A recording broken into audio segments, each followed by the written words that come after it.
Hello everyone, welcome back to my channel ओज टहलिया function fan fiction. अगर आपको मेरी नॉवेल्स पसंद आती हैं तो प्लीज़ मेरे चैनल को लाइक शेयर एंड सब्सक्राइब कर दीजिएगा और कमेंट करके बताइएगा कि ये वन शॉट ऑफ सभी को कैसी लग रही है। तो चलिए अपनी स्टोरी को शुरू करते हैं, जिसका नाम है क्राई।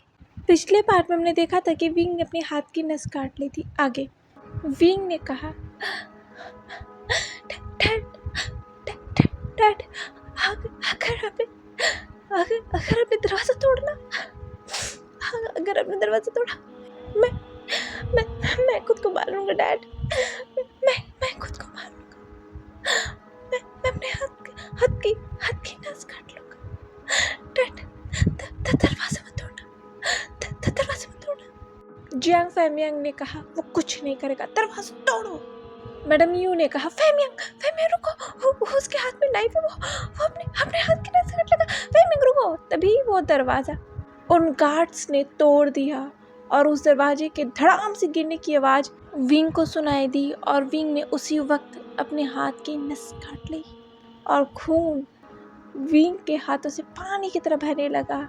मैडम यू ने ये देखकर कहा, विंग, और वो फिर विंग के पास दौड़ कर आई।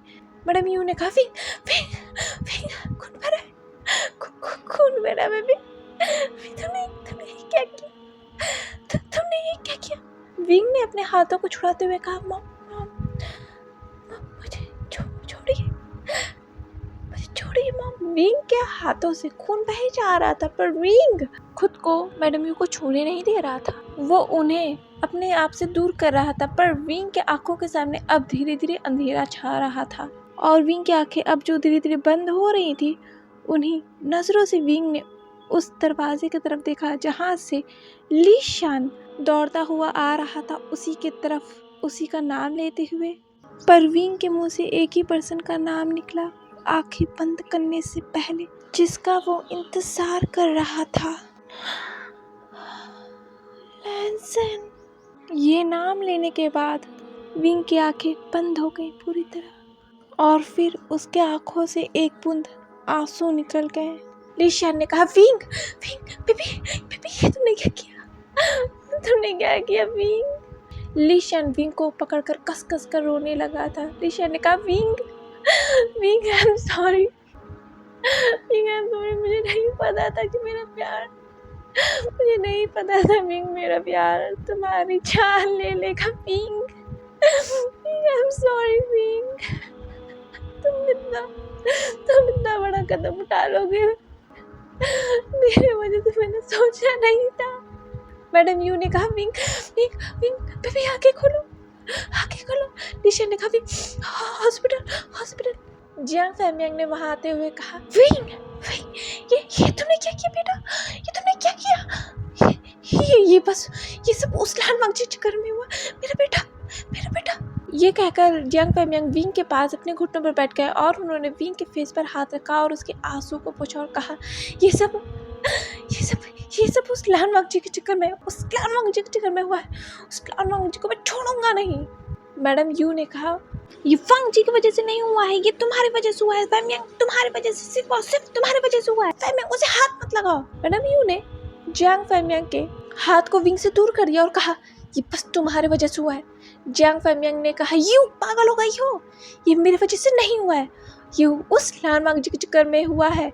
मेरा बेटा उस लाल मंगजी के प्यार में पागल हो गया है और उस पागलपन के कारण ही उसने अपने हाथ की नस काट ली। लिशन, विंग को मुझे दो, मुझे उस हॉस्पिटल ले जाना है।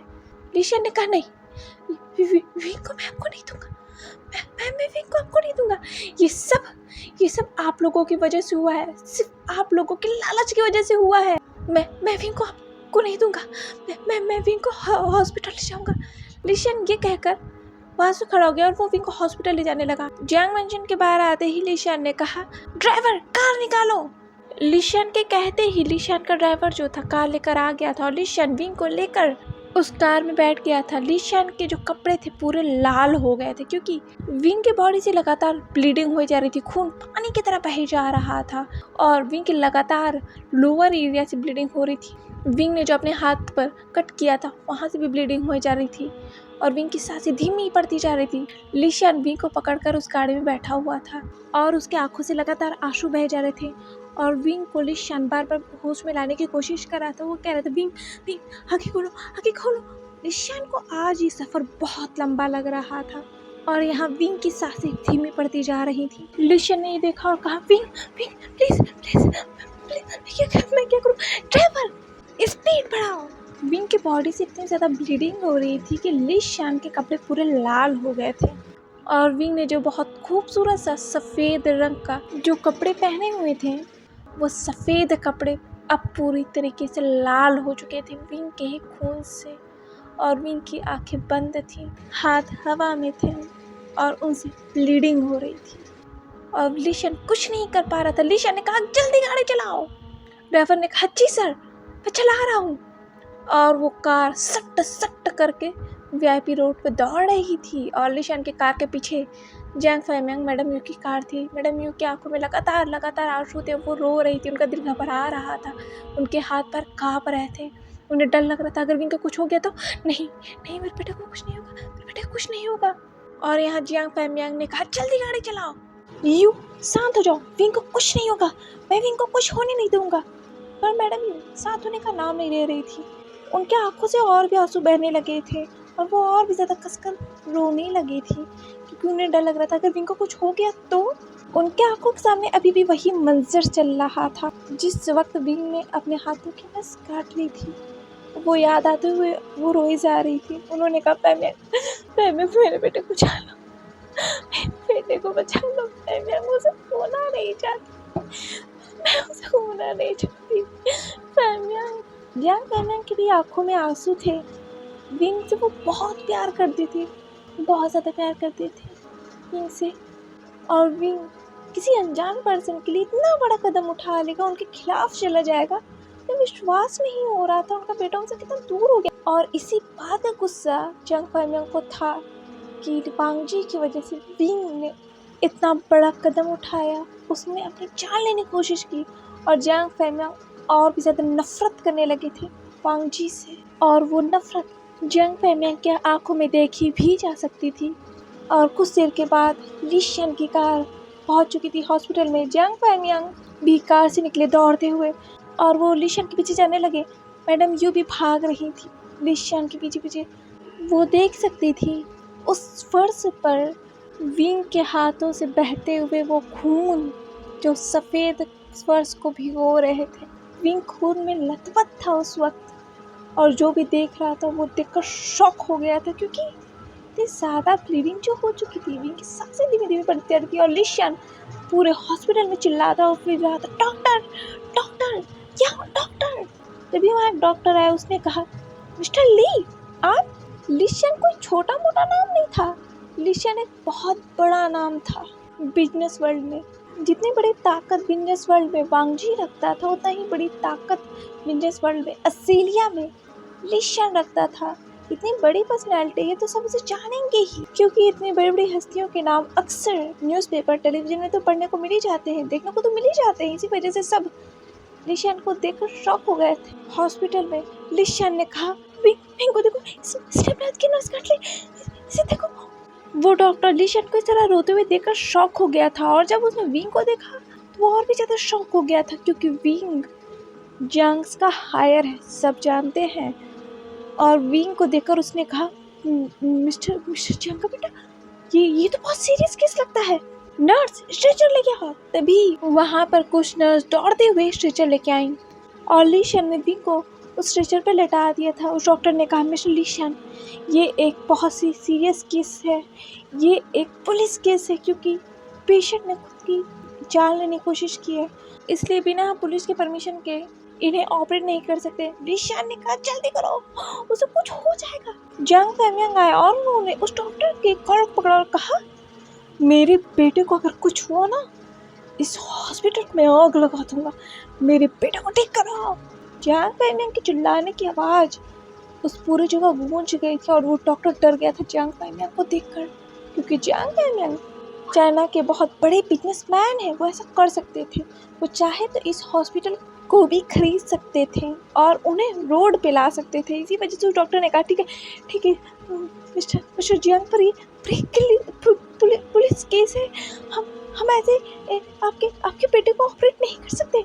जियांग फैमियांग ने कहा, मैंने जैसा कहा वैसा करो, उसको ऑपरेट करो अभी, वरना मैं तुम्हें जान ले लूंगा। ये कहकर जियांग फैमियांग ने उस डॉक्टर को धक्का दे दिया और वो डॉक्टर जमीन पर गिर गया। उस डॉक्टर ने कहा, जी जी जी मिस्टर जियांग, जी मिस्टर जियांग। ये कहते ही वो डॉक्टर उठा और वो विंग को लेकर ऑपरेशन थिएटर में ले गया। जियांग फैमियांग ने उस ऑपरेशन थिएटर के रेड लाइट को जलते हुए देखा और वो अपना सर पकड़कर उस बेंच पर बैठ गए थे जहाँ मैडम यू रो रही थी। वो कस कस कर रो रही थी, उनकी रोने की आवाज़ पूरे हॉस्पिटल में गूंज रही थी और लिशन बार बार उस वॉल पर अपने हाथ को पंच पे पंच किए जा रहा था। मिस्टर ली ने कहा, लिशन क्या करे, पागल हो गया क्या? लिशन ने कहा, हाँ हाँ हाँ मैं पागल हो गया हूँ, आप लोगों की वजह से, आप लोगों के इस लॉन्च की वजह से, आप लोग के इस झूठे रुतबे की वजह से विंग की आज ये हालत है, ये हालत है विंग, वो हॉस्पिटल तक पहुँच गया है। मैंने कहा था मैं उसके बच्चे को अपनाने के लिए तैयार हूँ, पर नहीं, आप नहीं माने। आपने उसे उस जूस में डैड, उस जूस में आपने उसे अबॉर्शन पिल्स मिला के दी उसके बच्चे को मारने के लिए। और ये सब किसकी वजह से हुआ डैड? मेरी वजह से डैड, मेरी वजह से, क्योंकि मैं उससे प्यार करता था, इस वजह से।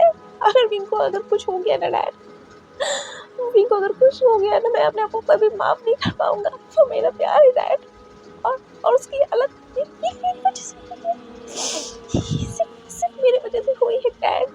वो मेरे आगे गिड़गिड़ा रहा तो रो रहा था कि मैं उसके बच्चे को बचा लूं, पर मैं तो शर्मिंदा था कि मैंने कुछ नहीं किया, कुछ भी नहीं किया। लिशान के डैड ने कहा, लिशान मैं उस बच्चे को कभी अपनाऊंगा नहीं, कभी भी नहीं।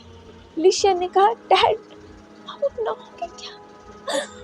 उसका बच्चा डैड, उसका बच्चा तो मर गया ना, और विंग को जब पता चलेगा तो क्या होगा डैड? वो खुद की जान लेगा डैड। वैसे भी उसने खुद की जान लेने की कोशिश की, अगर वो बच गया ना डैड, वो जिंदा मर जाएगा, डैड। और ये सिर्फ मेरी वजह से हुआ है, उसकी ये हालत मेरी वजह से, क्योंकि मैं उससे प्यार करता था। जियांग फैमियांग ने कहा, लिशन खुद को ब्लेम करना बंद करो, ये बस उस लानवांग जी के चक्कर में हुआ है, बस उसी की वजह से हुआ है। मेरे बेटे ने इतना बड़ा कदम उसी की वजह से उठाया है। मैडम यू ने कहा, जिनके आंखों में ढेर सारे आंसू थे, वो जियांग फैमियांग के पास चल गई और उन्होंने कहा, वांग जी की वजह से? फैमियांग, वांग जी की वजह से कैसे? उसके बच्चे को मारना तुम चाहते थे, उसे वांग जी से दूर करना तुम चाहते थे, और ये वांग जी की वजह से कैसे हुआ? वांग जी की वजह से नहीं हुआ है, कि तुम्हारे वजह से हुआ, सिर्फ और सिर्फ तुम्हारी वजह से हुआ है। तुमने विंग को बिना बता उसे अबॉर्शन स्पेस देना चाहा, और यहाँ तक कि तुमने मुझे तक नहीं बताया। मैं उसकी माँ हूँ, फैमियांग। तुमने बिना मुझसे पूछे मेरे ही हाथों से अबॉर्शन स्पेस दिलाना चाहा, उसके बच्चे को मारना चाहा मेरे ही हाथों। ये कहकर जियांग फैमियांग को मैडम यू ने जोर से एक तमाचा मारा और कहा, ये तुम्हारी गलती है, सिर्फ तुम्हारी गलती है। जियांग फैमियांग ने कहा, यू। मैडम यू ने कहा, मत लो मेरा नाम। तभी वहाँ जियांग फैमियांग का सेक्रेटरी यूनजेई आया। यूनजेई ने कहा, मास्टर पूरे हॉस्पिटल को हमारे गार्ड्स ने घेर लिया है।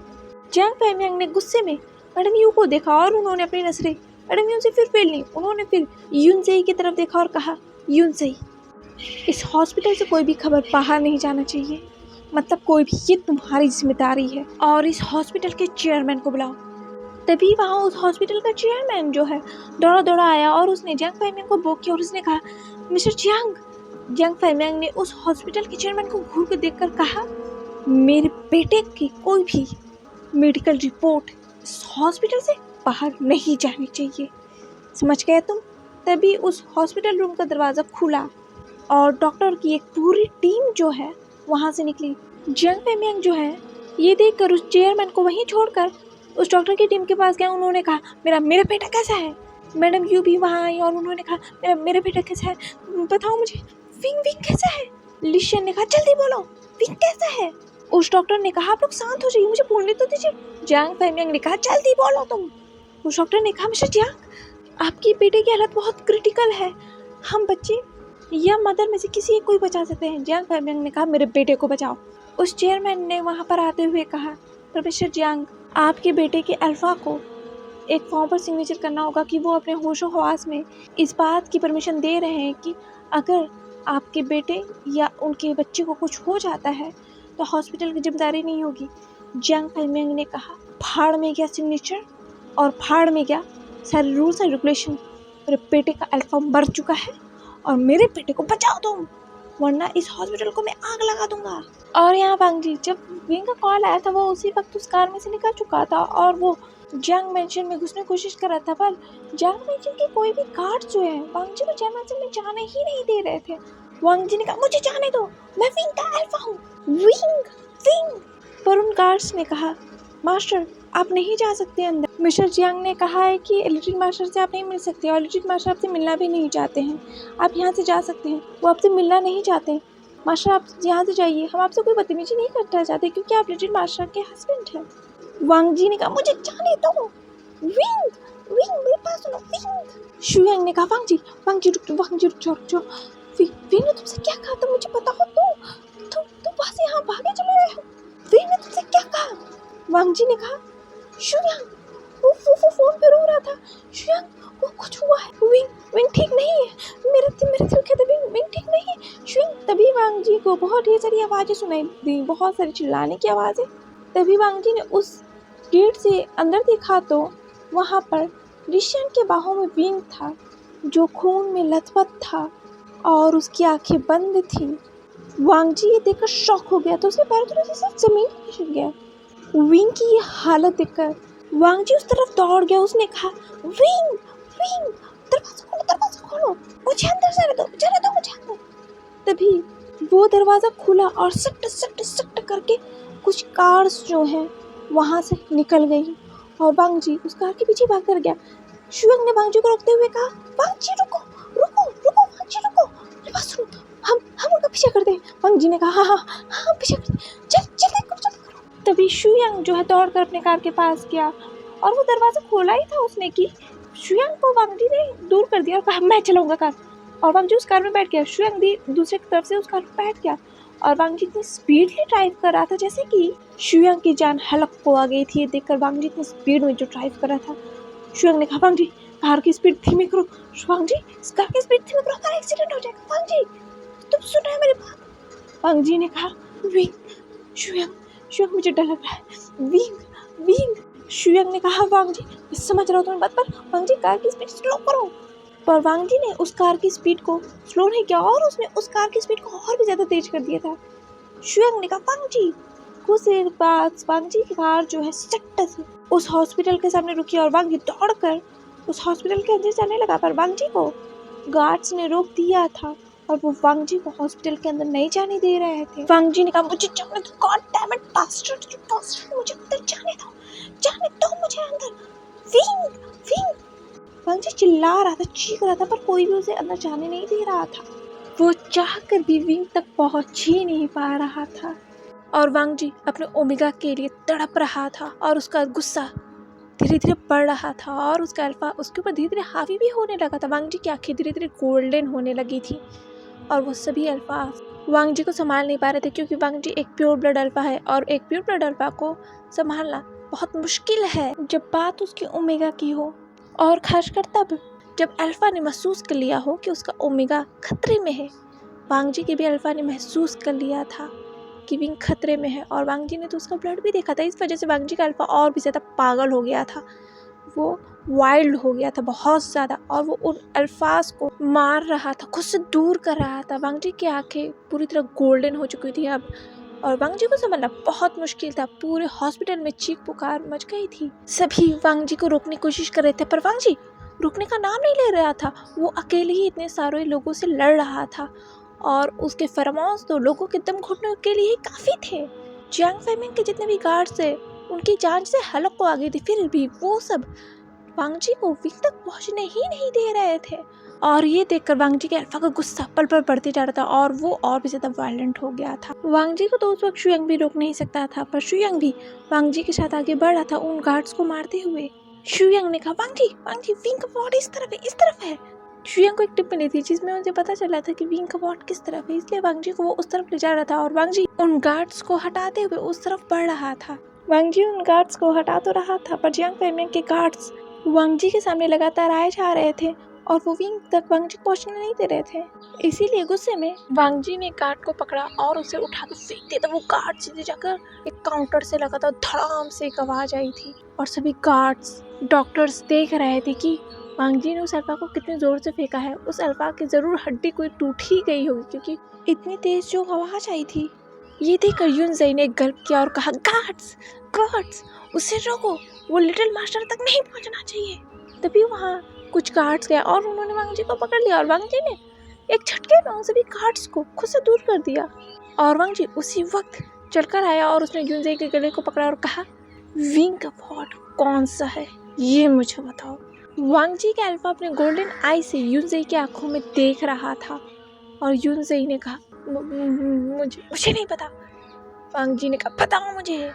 ये कहकर वांग जी यूनज़ेई के गले को दबाया जा रहा था और उसी वक्त एक गार्ड आया वांग जी के पीछे, जिसके हाथों में एक रॉड थी। वो एक आयरन रॉड थी। वो जैसे ही वांग जी को मारने जा रहा था, वांग जी के अल्फा ने उस रॉड को पकड़ लिया और यूनज़ेई ने खुद को छुड़ा लिया। यूनज़ेई ने खुद को छुड़ा तो लिया था, पर उसे सांस नहीं आ रही थी। जैसे वो खांस रहा था, अपने सांसों को संभाल रहा था, फिर भी वो दौड़ा जियांग फैमियांग के पास पहुंचा और उसने कहा, मास्टर जियांग फैमियांग जो उस हॉस्पिटल थिएटर के बाहर खड़े हुए थे, उन्होंने यूनज़ेई की तरफ देखा और कहा, यूनज़ेई। जियांग फैमियांग इससे पहले कुछ और कहते। यूनज़ेई ने कहा, मास्टर वुरलान वांग जी हॉस्पिटल के अंदर आ गया है और वो लिटिल मास्टर तक पहुंचने की कोशिश कर रहा है, वो उन्हें ढूंढ रहा है मास्टर। ये सुनकर मैडम यू दौड़ी आई और उन्होंने कहा, क्या वांग जी है। फैमियांग उसे आने दो, उसे विंग से मिलने दो। क्या पता मेरा बेटा ठीक हो जाए। वांग जी को आने दो। जियांग फैमियांग ने कहा, नहीं, वो लान वांग जी को मैं विंग तक पहुंचने नहीं दूंगा। उसे रोको, जितने लोगों को बुलाना है बुलाओ, पर वो लान वांग जी विंग तक नहीं पहुंचना चाहिए। निकालो उसे हॉस्पिटल से बाहर, धक्के मार के उसे हॉस्पिटल से बाहर फेंको और हॉस्पिटल की सिक्योरिटी और भी ज़्यादा बढ़ा दो, दुगनी कर दो। यूनज़ेई ने कहा, जी बॉस। ये कहकर यूनज़ेई वहाँ से दौड़ता हुआ चला गया था। मैडम यू ने जियांग फैमियांग के हाथ को पकड़ा और उन्हें अपनी तरफ बढ़ते हुए कहा, फैमियांग वो विंग का अल्फा है, उसे मिलने दो फैमियांग, उसे विंग से मिलने दो। जियांग फैमियांग ने मैडम यू की आंखों में घूरते हुए कहा, वो विंग का अल्फा नहीं है, मैं उसे अपने बेटे तक नहीं पहुंचने दूंगा। ये कहकर जियांग फैमियांग ने मैडम यू से अपने हाथ को छुड़ा लिया और उसी वक्त वो ऑपरेशन थिएटर का दरवाज़ा वापस से खुला 3 से 4 घंटों के बाद और वहाँ से डॉक्टर निकले। डॉक्टर को देखकर जियांग फैमियांग और लिशन, मिस्टर ली और मैडम यू डॉक्टर के पास दौड़ कर गई। उन्होंने कहा, विंग कैसा है? क्या वो ठीक है? बताओ मुझे। डॉक्टर ने कहा, मिसेस जियांग आप शांत हो जाइए। जियांग फैमियांग ने कहा, मुझे बताओ मेरा बेटा कैसा है? उस डॉक्टर ने कहा, मिस्टर जियांग आपका बेटा बिल्कुल ठीक है और उसका बच्चा भी। जियांग फैमियांग ने कहा, क्या? मैडम यू ने कहा, क्या मेरा विंग सही है, मेरा बेटा सही है और उसका बच्चा भी। जियांग फैमियांग ने कहा, पर उसका बच्चा तो मर गया था ना, वो जिंदा कैसे हो सकता है? उस डॉक्टर ने कहा, जी मिस्टर जियांग हमने भी ये सोचा था कि बच्चा मर गया है, क्योंकि इतनी ज़्यादा ब्लीडिंग जो हो गई थी और आपके बेटे को बचाना बहुत मुश्किल था। शायद ये जो बच्चा है उसने ही अपनी मदर की जान बचाई है। मैडम यू ने कहा, क्या कहना चाहते हैं आप? उस डॉक्टर ने कहा, हाँ, आपके बेटे की जान उसके बच्चे ने बचाई है। आपका बेटे का जो बच्चा है वो कोई नॉर्मल बच्चा नहीं है, वो एक प्योर ब्लड अल्फा का चाइल्ड है। इसी वजह से उस चाइल्ड ने ही अपने मदर को बचाया है। वो बच्चा बहुत स्ट्रॉन्ग है और वो बच्चा भी एक प्योर ब्लड है, एक प्योर ब्लड रेयर ओमेगा। और ये मिरेकल ही है कि वो बच्चा जिंदा है। शायद इसीलिए क्योंकि वो बच्चा बहुत स्ट्रॉन्ग है और प्योर ब्लड भी है, इसी वजह से। It's miracle mister Jiang, it's miracle. Jiang Famiang ने कहा, तो वो ब्लड लॉस वो क्या था? उस डॉक्टर ने कहा, मिस्टर जियांग आपका बेटा पहले से ही कमज़ोर था और वो इस प्योर ब्लड अल्फा के बच्चे को संभाल नहीं पा रहा था। उसकी बॉडी इतनी कम एज में प्योर ब्लड अल्फा के बच्चे को संभालने के लिए तैयार ही नहीं थी और शायद आपका बेटा किसी चीज़ से बहुत ज़ोर से टकराया था, जिसकी वजह से उसके स्टमक में बहुत ज़ोर से एक चोट लग गई थी और वहीं से वो ब्लीडिंग हो रही थी। क्योंकि आपके बेटे का शरीर पहले से ही बहुत ज़्यादा कमज़ोर था, इसी वजह से ये सब हुआ, इतनी ज़्यादा ब्लीडिंग हो गई। क्योंकि प्रेगनेंसी में तो एक ओमेगा का शरीर वैसे ही बहुत कमज़ोर होता है और थोड़ा सा चोट लगने पर वैसे ब्लीडिंग होना शुरू हो जाते हैं। तो वही आपके बेटे के साथ भी हुआ, पर वो चोट बहुत तेज लगा था, इसी वजह से ये सब हुआ, वो ब्लीडिंग इतनी ज़्यादा हुई। शुक्र मनाइए मिस्टर जियांग, आपका ग्रैंड चाइल्ड बिल्कुल सही है, पर आपको अपने ग्रैंड चाइल्ड और आपके बेटे का बहुत ज़्यादा ख्याल रखना होगा। आपके बेटे का शरीर अभी भी कमज़ोर है। जियांग फैमियांग ने कहा, मार दो। उस डॉक्टर ने कहा, क्या? जियांग फैमियांग ने कहा, उसके बच्चे को मार दो अभी। मैडम यू ने कहा, फैमियांग। जियांग फैमियांग ने चिल्लाकर कहा, shut up you, shut up Yunsei. Yunsei जो वहाँ आकर अभी भी खड़ा हुआ था, जियांग फैमियांग ने उनसे कहा, यू को यहाँ से ले जाओ। यूनसेई ने कहा, मैडम यहाँ से चलिए, आपको घर जाना होगा, मैडम यहाँ से चलिए। मैडम यू ने कहा, मैं नहीं जाऊँगी। फैमियांग, तुम उसके बच्चे को मार नहीं सकते। फैमियांग, तुमने ऐसा किया, भी मर जाएगा। वो अपने बेटे से बहुत प्यार करता है। फैमियांग, तुम ऐसा नहीं कर सकते। फिर भी जियांग फैमियांग ने कहा, यूनसेई इसे लेके जाओ। और यूनसेई मैडम यू को वहाँ से घसीट कर लेके जाने लगा। मैडम यू ने कहा, यूनसेई मुझे छोड़ो। यूनसेई, मैंने कहा मुझे छोड़ो, मैं तुम्हारी मास्टर हूँ, मुझे छोड़ो। यूनसेई ने कहा, मैडम मैं आपकी बात नहीं सुन सकता, बॉस ने मुझे ऑर्डर दिया है। और यहाँ जियांग फैमियांग ने कहा, तुमने सुना नहीं, मैंने कहा उसके बच्चे को मार दो। उस डॉक्टर ने कहा, मिस्टर जियांग, पेशेंट की हालत अभी सही नहीं है, पेशेंट बहुत वीक है और अभी हम बच्चे को अबॉर्ट नहीं कर सकते, इसमें रिस्क है, समझिए मेरी बात। जियांग फैमियांग ने कहा उस डॉक्टर के गले को पकड़कर, मैंने कहा वैसा करो, उसके बच्चे को अबॉर्ट करो। उस डॉक्टर ने जियांग फैमियांग के हाथ से अपने गले को छुड़ाते हुए कहा, मिस्टर जियांग, मेरे गले को छोड़िए, मिस्टर जियांग मेरे गले को छोड़िए। ठीक है, हम उनके बच्चे को अबॉर्ट कर देंगे, पर उससे पहले आपकी बेटी की परमिशन हमें लेनी होगी और उनके अल्फा की भी परमिशन लेनी होगी। बिना उन दोनों के परमिशन के हम बच्चे को अबॉर्ट नहीं कर सकते।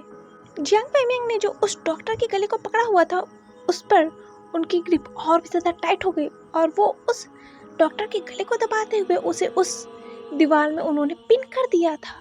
और उन्होंने उस डॉक्टर को ऊपर उठाते हुए कहा, मैंने कहा उसके बच्चे को अबॉर्ट करो, यानी करो, उसका अल्फा मर चुका है और मेरे बेटे से परमिशन लेने की जरूरत नहीं है, क्योंकि वो बच्चा मेरा बेटा नहीं चाहता। Is that clear? सो मेरे बेटे के अंदर से उस गंदगी को बाहर निकालो, वरना मैं इस हॉस्पिटल को आग लगा दूंगा और तुम्हारी फैमिली को भी मैं बर्बाद कर दूंगा, तुम्हें रोड पे लाऊंगा। ये सुनकर वो डॉक्टर डर गया था।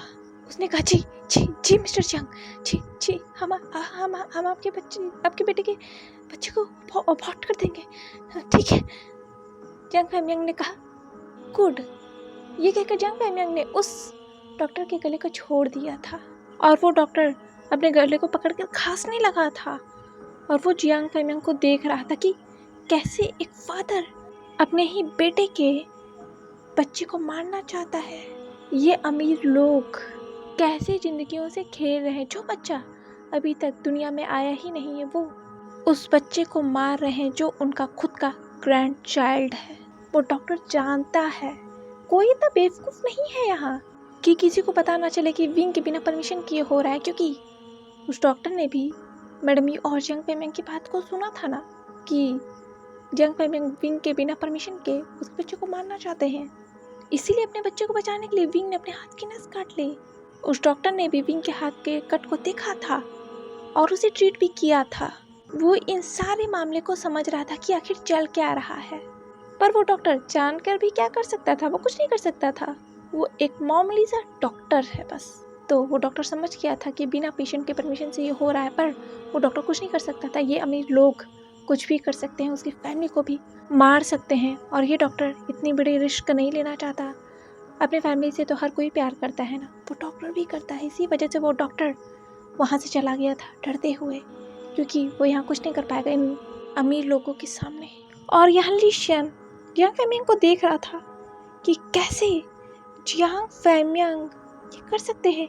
विंग ने खुद की जान लेने की कोशिश की, फिर भी जियांग फैमियांग तुले हुए हैं विंग के बच्चे को मारने के लिए। लिशियन ने कहा, अंकल मेरी बात सुनिए। जियांग फैमियांग ने लिशियन की तरफ देखा और कहा, तुम्हें क्या कहना है लिशियन?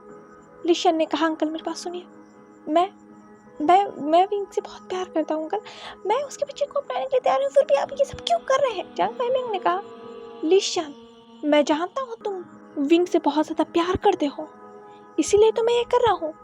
लिशन ने कहा, अंकल मैंने कहा मैं विंग के बच्चे को अपनाने के लिए तैयार हूँ, मुझे उसके बच्चे से कोई प्रॉब्लम नहीं है, बस मुझे विंग चाहिए।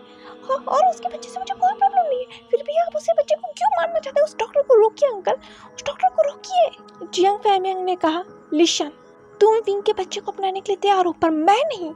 अपने बेटे के अंदर उस बच्चे को देखना चाहता हूँ।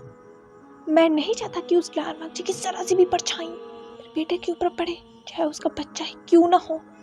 वो एक गंदगी है जो मेरे बेटे के अंदर है। लिशन ने कहा, पर अंकल विंग उस बच्चे से बहुत प्यार करता है, वो अगर होश में आया तो उसने पहले ही खुद की जान लेने की कोशिश की है, और अगर वो होश में आया, उसे पता चला उसका बच्चा नहीं है, तो वो क्या करेगा अंकल? वो खुद को मार लेगा। मैंने देखा है अंकल उसकी आंखों में अपने बच्चे के लिए प्यार, वो बहुत प्यार करता है अपने बच्चे को। अगर आपने उसके बच्चे को मार दिया तो वो जिंदा नहीं रहेगा। जियांग फैमिंग ने कहा, वो कुछ नहीं करेगा, मैं उसे संभाल लूंगा, इस बात की चिंता तुम मत करो, तुम बस वेडिंग की तैयारी करो। लिशन, ये सुनकर लिशन शॉकिंगली जियांग फैमिंग को देख रहा था। जियांग फैमिंग की आंखों में जैसे एक जुनून दिख रहा था, एक पागलपन दिख रहा था, कभी न हारने की जिद दिख रही थी, जो लिशन जियांग फैमिंग की आंखों में साफ साफ देख सकता था। जियांग फैमिंग उस हॉस्पिटल की बड़ी सी खिड़की के पास गए और उन्होंने नीचे देखा तो वहाँ वांग जी जो था जियांग फैमिंग के गार्ड से लड़ रहा था और वो हॉस्पिटल के अंदर जाने की कोशिश कर रहा था। जियांग फैमिंग के फेस पर एक स्मिक आ गई ये देखकर कि लान वांग जी कितना तड़प रहा है अपने ओमेगा के पास जाने के लिए, वो कितना बेबस, कितना लाचार है। जियांग फैमिंग को दिख रहा था वो लाचारी पर जियांग फैमिंग को हंसी आ रही थी, उन्हें बहुत खुशी मिल रही थी वांग जी को इस तरह देखकर। और यहाँ वांग जी पागल हो रहा था विंग के लिए, उसे महसूस हो रहा था कि विंग क्या फील कर रहा है, उसके ओमेगा के वो डर अभी भी वो फील कर सकता था, क्योंकि वांग जी ने भले ही विंग को मार्क नहीं किया है पर फिर भी वो अपने ओमेगा की हर एक फीलिंग्स को समझ सकता है, क्योंकि वो विंग का अल्फा है ना। इसीलिए वांग जी का जो अल्फा है अपने मेट के लिए बहुत ज़्यादा पॉसेसिव हो गया था, अपने ओमेगा के लिए बहुत ज़्यादा पॉसेसिव हो गया था और वो सारे गार्ड से छूटने की कोशिश कर रहा था। पर वांग जी एक अकेला अल्फा था जो उन सभी गार्ड से लड़ा था, जो गार्ड्स 100 से भी ज़्यादा थे। अकेले वो इतने सारे गार्ड से कैसे लड़ पाएगा? वो नहीं लड़ पाएगा, कितने भी कोशिश कर ले वांग जी वो पहुंच ही नहीं पाएगा। और वो गार्ड्स वांग जी के सामने आ ही जा रहे थे और शुयांग वांग जी को रोकने की कोशिश कर रहा था, क्योंकि वांग जी अकेले नहीं लड़ सकता, इतने सारे अल्फाज से वो लड़ ही नहीं सकता। इसी वजह से शुयांग वांग जी को रोकने की कोशिश कर रहा था। वो चाहता था कि वांग जी पहले सिचुएशन सारी समझे, फिर उसके बाद स्टेप ले और फिर वांग जी विंग के पास जा सकता है। पर वांग जी इस वक्त कुछ सोचने समझने के होश में ही नहीं था, उसे बस विंग तक पहुंचना था, उसके अल्फा को बस अपने ओमेगा तक पहुंचना था। पर ये सारे अल्फाज उसके ओमेगा तक उसे पहुंचने नहीं दे रहे, इसी वजह से वांग जी का अल्फा पागल हो गया था अपने मेट के लिए, अपने ओमेगा के लिए। और जियांग फैमिंग ये देखकर मुस्कुरा रहे थे, वो हंस रहे थे वांग जी के इस लाचारी पर। जियांग फैमिंग ने उस रेलिंग पर हाथ रखते हुए कहा, लान वांग जी तुम्हें दाद देना पड़ेगा, तुमने मेरे इतने सारे अल्फाज को घायल कर दिया जो अभी तक अपने पैरों पर खड़े भी नहीं हो पाए हैं। तुम अकेले ही इतने सारे अल्फाज को घायल कर चुके हो। पर लान वांग जी तुम कुछ नहीं कर पाओगे, कुछ भी नहीं। मैं तुम्हें अपने बेटे तक पहुंचने ही नहीं दूंगा। लगा लो जितनी ताकत दुनिया भर की तुम्हें लगानी है, लगा लो, पर मैं तुम्हें अपने बेटे तक पहुंचने नहीं दूंगा। तुम उसकी परछाई को भी नहीं देख पाओगे। ये जियांग फैमिंग आज तक किसी से भी नहीं हारा और तुमसे भी नहीं हारेगा, ये मेरा वादा है तुमसे लान वांग जी। जितना ही मैं अपने बेटे से प्यार करता हूँ ना, उतनी ही ज़्यादा नफरत मैं तुमसे करता हूँ। और मेरे बेटे तक पहुँचने की जो तुमने हिम्मत की है ना, उसके लिए तो मैं तुम्हें बर्बाद कर दूंगा। बस तुम इंतज़ार करो लान वांग जी। सूरज ढल चुका था, रात हो चुकी थी और जियांग फैमिंग उस हॉस्पिटल के उस वीआईपी वार्ड के दरवाजे को खोलकर अंदर गए, जहां उन्होंने विंग को देखा। विंग के हाथों में ड्रिप्स लगे हुए थे, उसकी आंखें बंद थीं और वो उस हॉस्पिटल बेड पर लेटा हुआ था। जियांग फैमियांग विंग के पास गए और वो उस साइड वाली चेयर पर बैठ गए। उन्होंने विंग के फेस पर हाथ रखा और कहा, विंग, मैं तुमसे बहुत प्यार करता हूँ बेटा, जानते हो ना। और डैड ने जो किया वो बिल्कुल सही किया। डैड ने सब ठीक कर दिया। तुम पहले की तरह हो गए विंग, पहले की तरह। तुम्हारे अंदर से वो गंदगी निकल चुकी है, वो गंदा खून निकल चुका है। मेरा बेटा अब से मेरे पास रहेगा, है ना? और मैं जहाँ चाहता हूँ तुम वहाँ उससे शादी करोगे। लिशन बिल्कुल तुम्हारे लिए एकदम परफेक्ट है, बिल्कुल परफेक्ट। मैं जानता हूँ विंग, उस लान वांग जी ने तुम्हें मैनिपुलेट किया, उसने तुम्हें भड़काया मेरे खिलाफ, है ना? मैं जानता हूँ विंग, तुम बहुत इनोसेंट हो। तुम उसकी बातों में आ गए और तुम घर को ही छोड़ के चले गए और तुमने उससे शादी कर ली। मैं जानता हूँ तुम्हारा ये फैसला कभी नहीं हो सकता था। मेरा बेटा इस तरह अपने डैड के खिलाफ नहीं जा सकता था। मैं जानता हूँ ये सब उस लान वांग जी ने किया, पर विंग बेटा, मैंने सब ठीक कर दिया। वो लान वांग जी तुम तक पहुँच नहीं पाएगा, मैं पहुँचने ही नहीं दूंगा। जियांग फैमियांग ये विंग से कह तो रहे थे, पर विंग इन सभी बातों को सुनने के लिए अपने होश में था नहीं। वो उन दवाइयों के नशे में था जो उसे दिए गए थे। विंग के बच्चे को अबॉर्ट कर दिया गया था। जिस बच्चे को बचाने के लिए विंग ने इतनी कोशिश की, खुद की जान लेने की कोशिश की, उस बच्चे को ही उसे छीन लिया गया। बिना विंग के परमिशन के, बिना वांग जी के परमिशन से उनके बच्चे को छीन लिया गया उनसे। और ये कर कर जियांग फैमियांग बहुत खुश थे, बहुत ज़्यादा खुश थे। और उनकी खुशी उनके चेहरे पर झलक भी रही थी, जो लिशन देख सकता था, जो अभी अभी उस वार्ड में आया था। वो जियांग फैमियांग को देख रहा था। देखते ही देखते रात बीत गई और सुबह हो गई और जियांग फैमियांग उसी चेयर पर बैठे बैठे सो गए थे विंग का हाथ पकड़कर। वो नींद से तब जागे जब एक दरवाजे की नॉक उन्हें सुनाई दी। ये सुनकर तो लिशन भी जाग गया था, जो उस विंडो के पास वाले चेयर पर बैठा हुआ था। लिशन ने दरवाजे की तरफ देखा तो उस दरवाजे से एक नर्स अंदर आई। उसने कहा, mister Jiang. Doctor Jiang Famiang ने कहा, श्श, धीरे बोलो, मेरा बेटा सो रहा है। उस नर्स ने कहा, माफ़ कर दीजिएगा मिस्टर जियांग, माफ़ कर दीजिएगा, वो डॉक्टर ने आपको बुलाया है। जियांग फैमियांग ने कहा, ठीक है। ये कहने के बाद जियांग फैमियांग उठे और उन्होंने विंग के फेस पर हाथ रखा और उसके चेहरे को देखते हुए कहा, विंग, डैड अभी आते हैं। ये कहकर जियांग फैमियांग ने विंग के फोrehead पर किस किया और कहा, डैड तुम्हें आज हॉस्पिटल से ले जाएंगे। तुम्हारे घर तुम्हारी मॉम भी तुम्हारा इंतज़ार कर रही होंगी, मेरा बेटा। ये कहकर जियांग फैमियांग वहाँ से चले गए थे और लिशन ने कहा, अंकल रुकिए, मैं भी आता हूँ। उस हॉस्पिटल में बस जियांग फैमियांग और लिशन ही रुके थे। लिशन ने जियांग फैमियांग से कहा भी था, अंकल आप जाइए, आपको रेस्ट करना चाहिए, मैं विंग का ख्याल रखूंगा। पर जियांग फैमियांग जाने के लिए तैयार ही नहीं हुए। वो विंग को अपने साथ घर ले जाना चाहते थे। उन्हें डर था शायद कि वांग जी अगर विंग तक पहुँच गया तो वो ऐसा होने नहीं दे सकते थे। विंग के दरवाजे पर बहुत सारे गार्ड्स भी खड़े हुए थे।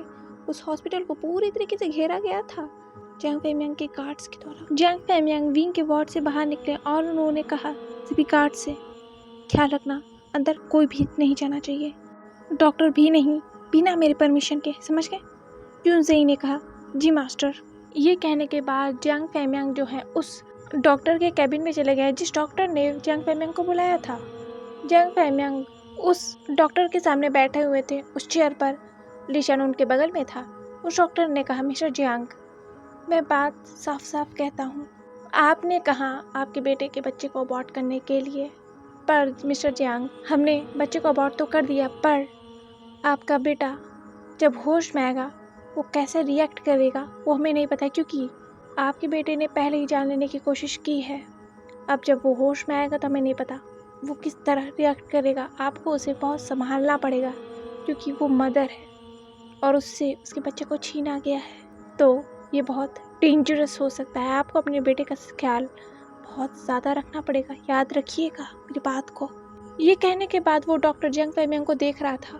जियांग फैमियांग के फेस पर कोई भी एक्सप्रेशन नहीं थे। जियांग फैमियांग ने कहा, क्या मेरे बेटे को मैं ले जा सकता हूँ? उस डॉक्टर ने कहा, मिस्टर जियांग, आपके बेटे को अभी हॉस्पिटल में रहना चाहिए। मिस्टर जियांग ने कहा, मैं अपने बेटे को लेकर जा रहा हूँ। ये कहकर जियांग फेमियांग वहाँ से खड़े हो गए और वो वहाँ से जाने लगे। वो डॉक्टर जियांग फेमियांग को जाते हुए देख रहा था। इस अल्फा में बहुत घमंड है, ये अपने सामने किसी को भी कुछ भी नहीं समझता। जियांग फेमियांग विंग के वार्ड की तरफ आ रहे थे, जिस वार्ड में विंग था।